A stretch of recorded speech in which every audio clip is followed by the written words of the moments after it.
Mana saja nih pinjol-pinjol yang mendatangkan DC ke rumah? Apakah dari Samir? Apakah dari pinjam duit? Apakah dari Uatas? Apakah dari Adapundi, Esikes, dan solusi? Yo, assalamualaikum warahmatullahi wabarakatuh. Selamat sore buat teman-temanku semuanya, khususnya yang sudah ada di YouTube Solusi Hutang MB. Saya Bang, kebetulan galbay. Saya galbay di pinjol-pinjol legal seperti Adapundi, Rupiah Cepat, Samir, pinjam duit, Uatas, dan lain sebagainya. Apakah ada DC lapangannya? Siapa di sini teman-temanku yang bertanya soal hal-hal tersebut? Silahkan isi di dalam kolom komentar. Atau misalnya ada pinjol yang tidak saya sebutkan, mungkin teman-teman juga boleh isi di dalam kolom komentar. Nah, oke. Ini untuk teman-temanku semuanya yang mengalami telat-telat bayar ya, atau tidak mampu bayar, tidak sanggup bayar. Sehingga menjadikan problem besar tentang kedatangan debt collector atau ada DC yang datang ke rumah. Mana saja nih pinjol-pinjol yang mendatangkan DC ke rumah? Apakah dari Samir? Apakah dari pinjam duit? Apakah dari Uatas? Apakah dari Adapundi, Esikes, dan Solusiku, dan lain sebagainya? Oke, teman-teman. Bukankah Anda galbay itu atau Anda telat bayar itu karena ketidakmampuan Anda? Karena uang Anda tidak ada. Kenapa Anda begitu ketakutan ketika ada kunjungan dari debt collector?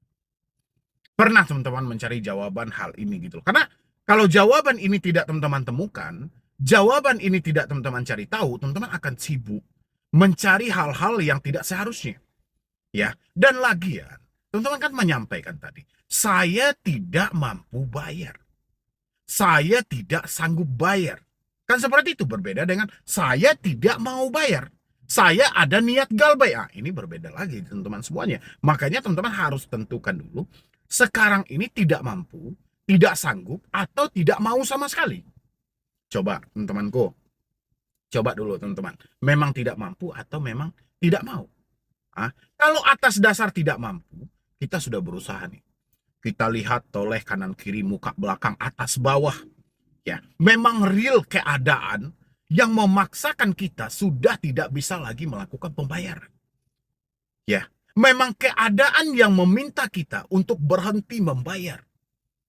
Ya, terus kenapa teman-teman begitu ketakutan dengan adanya DC datang ke rumah? Makanya saya minta teman-teman semuanya cari tahu dong jawabannya. Cari dong atau bentuk pertanyaan-pertanyaan kecil dalam diri teman-teman semuanya. Apa sih yang saya takutkan dengan ada DC ke rumah? Hah? Apakah teman-teman merasa oh, ada sesuatu yang ditutupi? Atau teman-teman tidak ikhlas menerima kenyataan hari ini dan tidak pengen orang lain tahu? Atau teman-teman saat ini sedang membunuh mental Anda sendiri? Ya, di beberapa orang saya tanyakan teman-teman, apa yang kalian takutkan ketika DC datang ke rumah? Ternyata teman-teman, saya tidak pengen bang orang tua saya tahu. Saya tidak pengen bang suami saya tahu. Saya tidak pengen bang saudara saya tahu. Ya oke-oke aja gitu loh. Tapi ini orang yang berpengaruh loh. Ya kan? Kalau kamu tidak pengen orang ini tahu, bukan berarti kamu harus menjadikan ini sebagai beban.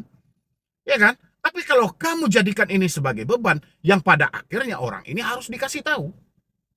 Karena itu supportan.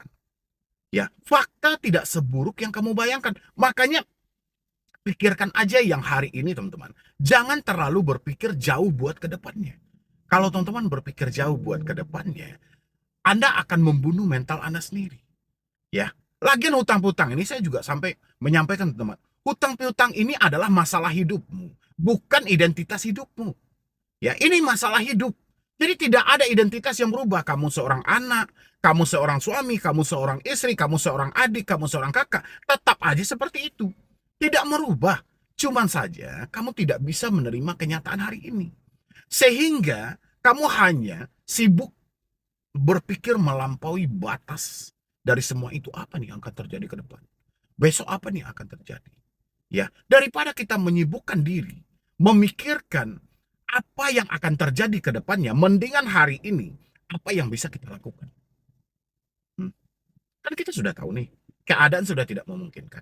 Keadaan sudah tidak sanggup. Daripada kita membunuh karakter kita ini, Daripada kita mematikan mental kita ini, mendingan kita lakukan apa yang kita lakukan hari ini.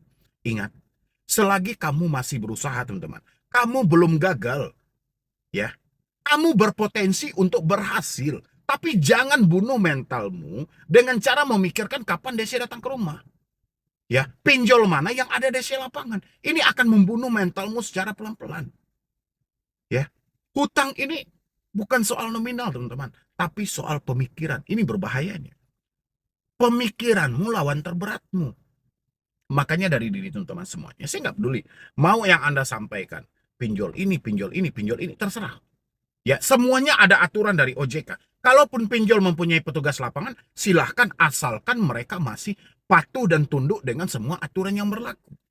Tapi kalau teman-teman tidak ikhlas atau teman-teman menolak kenyataan hari ini lucu juga gitu loh. Kita itu harus gentleman, teman-teman semuanya. Kita gentleman, ya. Kita berhadapan dengan pinjol, oke? Sejak awal kita terikat dengan sebuah perjanjian bahwasanya kita akan mengembalikan dananya lengkap dengan bunga-bunganya. Oke, seiring waktu berjalan, keadaan mengantarkan kita bahwa kita tidak memungkinkan lagi untuk melanjutkan pembayaran itu. Keadaan memaksa kita untuk kita berhenti. Ya oke, ini soal keadaan. Tapi kita harus terima juga takdirnya. Ya, kita gentleman juga nerima risikonya. Apa risikonya? Kemungkinan kita dihubungi terus. Ya, apa risikonya? Ya kemungkinan kita akan didatangi. Apa risikonya? Kita akan dibebani dengan denda. Apa risikonya? Kita akan masuk dalam skor kredit bermasalah. Kita tampung risikonya. Jangan jadi orang yang egois. Kalau seperti ini namanya teman-teman semua itu egois, terlalu egois gitu loh. Duitnya kalian makan, duitnya kalian habisin, terserahlah duitnya buat apa. Tapi kalian menyatakan tidak mampu bayar karena keadaan tadi, tapi tidak bisa menerima risikonya, ini agak lucu. Ya, agak lucu dalam kondisi itu, teman-teman. Bahkan Anda yang memberat-beratkan masalah ini. Sehingga apa? Kalian terus-terusan mencari jawaban. Oh ini, UATAS ada nggak ini? Samir ada nggak ini? Rupiah cepat ada nggak ini? Nanti kalian jumpa sama orang yang mampu untuk menipumu, teman-teman semuanya. Dia akan menawarkan jasa-jasa yang tidak jelas. Akhirnya kalian terpengaruh. Ya, bukan hutang yang selesai, hutang yang bertambah. Bukan pengeluaran yang berkurang, pengeluaran yang boros. Ya, itu akhirnya. Jadi saya berharap banget dengan sesingkat video yang saya sampaikan buat teman-teman semua ini, sudahilah. Sudahilah cara-cara berpikir yang sesat selama ini. Soal ada DC atau tidak, udahlah, biarkan aja. Itu urusan internal antara pinjol dan penyedia layanannya. Sekarang urusan kita cuma satu. Apa yang bisa kita lakukan hari ini? Kalau kita hanya berdiam diri, perkara ini tidak akan pernah selesai. Kalau kita tidak melakukan tindakan, kita ya akan di sini-sini saja. Makanya saya bilang tadi, daripada sibuk memikirkan apa nantinya, mendingan apa yang bisa kita lakukan hari ini. Sedikit demi sedikit nggak apa-apa. Ya, hutang tidak merubah jati dirimu kok. Ya, hutang ini hanya masalah hidup. Selagi kamu masih bisa berusaha, ya sudah, kamu pasti bisa menyelesaikan ini semuanya. Tapi pemikiran, teman-teman, ini kendalikan. Ya, kalau ini tidak bisa dikendalikan, ini kacau. Kalian akan terjadi gali lubang tutup lubang. Kalian akan nekat jual-jual aset. Kalian akan nekat melakukan tindakan-tindakan yang merugikan. Ya, jangan paksa dirimu untuk memikirkan sesuatu yang jelas-jelas kamu sudah tidak mampu. Jadi mengalir aja. Mengalir aja semuanya, teman-teman. Sekarang, apa sih yang bisa kita lakukan hari ini? Keadaan sudah tidak memungkinkan. Kita habis di PHK, pekerjaan sudah nggak ada. Ya sudah, kita cari yang baru. Kita berdiri dan bangkit. Ya, positive thinking buat ke depannya. Katakan kepada diri kita, saya bisa. Desi tidak menakutkan. Ya, Desi tidak menakutkan, teman-teman. Desi itu hanya menakutkan ketika ada di telepon, di WhatsApp, dan di email. Fakta tidak menakutkan. Fakta tidak seburuk yang kamu bayangkan. Tapi, karena ketidakjujuran tadi, karena ketidakmampuan kamu dalam terbuka, ini menjadi beban berat. Ya, ingat, sekecil apapun masalah, kalau kita berbohong, ini akan terasa besar. Tapi sebaliknya, sebesar apapun masalah, kita mampu jujur dan terbuka, ikhlas menerima kenyataan hari ini, semuanya akan terasa ringan dan kamu bisa menyelesaikannya. Paham, teman-temanku? Mudah-mudahan ini bisa membantu ya buat teman-teman semuanya dimanapun Anda berada. Tidak ada lagi yang ketakutan termasuk teman-teman yang selalu mencari jawaban yang tidak seharusnya Anda pikirkan. Oke, mungkin dari saya cuma itu aja. Terima kasih banyak teman-teman semuanya yang sudah bersupport. Jadi sekian dulu dari saya, Medi Broni. Wassalam.